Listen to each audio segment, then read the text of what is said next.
Liverpool sedang berada dalam titik nadir paling kelam sejak ke 1953. 3 kekalahan beruntun dengan selisih 3 gol, 9 kekalahan dari 12 pertandingan, dan kapten yang justru mempercepat kehancuran timnya sendiri.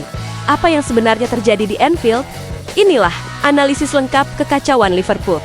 Pertandingan baru berjalan 6 menit ketika Virgil van Dijk melakukan salah satu handball paling absurd yang pernah terlihat di Premier League maupun kompetisi Eropa.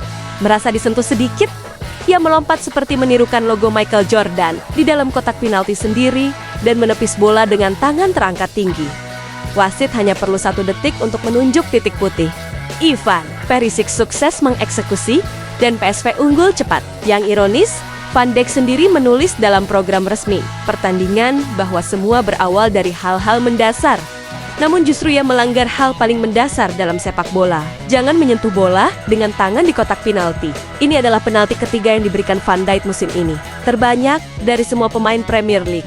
Dan di saat Arne Slot terus dikritik, hampir tak ada pemain Liverpool yang kontribusinya lebih besar kepada ancaman pemecatan sang manajer selain kaptennya sendiri.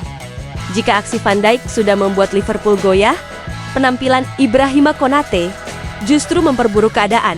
Konate musim ini mengalami penurunan performa drastis. Cara ia gagal menendang bola memantul dan justru membiarkan Kouhai Driouch menembus pertahanan untuk mencetak gol.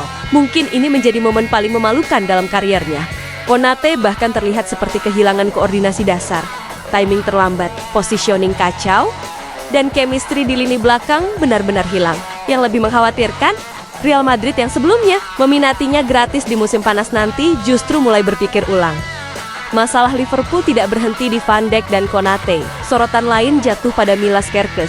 Steven Gerrard dalam analisisnya di Tinti Sports menyebut penampilan Kerkez kriminal, bukan karena pelanggaran keras, melainkan karena positioning Nia yang benar-benar buruk. Kerkez berada di posisi yang salah hampir sepanjang pertandingan, ujar Gerrard. Ini benar-benar kriminal karena dia berada di sisi yang keliru. Dari penyerang, dia harus menutup area itu, tambahnya. Arne Slot datang dengan harapan menjadi penerus era klub, namun kini ia menghadapi tekanan terbesar dalam kariernya.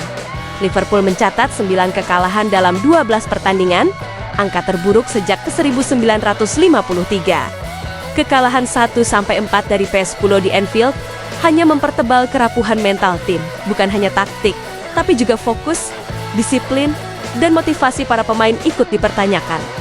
Ketika kaptenmu memberikan penalti absurd, bek utamamu melakukan blunder fatal, dan fullbackmu disebut kriminal oleh legenda klub, maka masalah Liverpool bukan lagi sekadar strategi slot. Ini adalah krisis kolektif. Krisis Anfield musim ini adalah kombinasi fatal.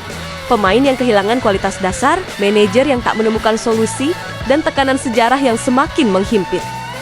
Pertanyaannya sekarang, apakah Arne Slot bisa bertahan? Atau ini awal dari perubahan besar di Liverpool?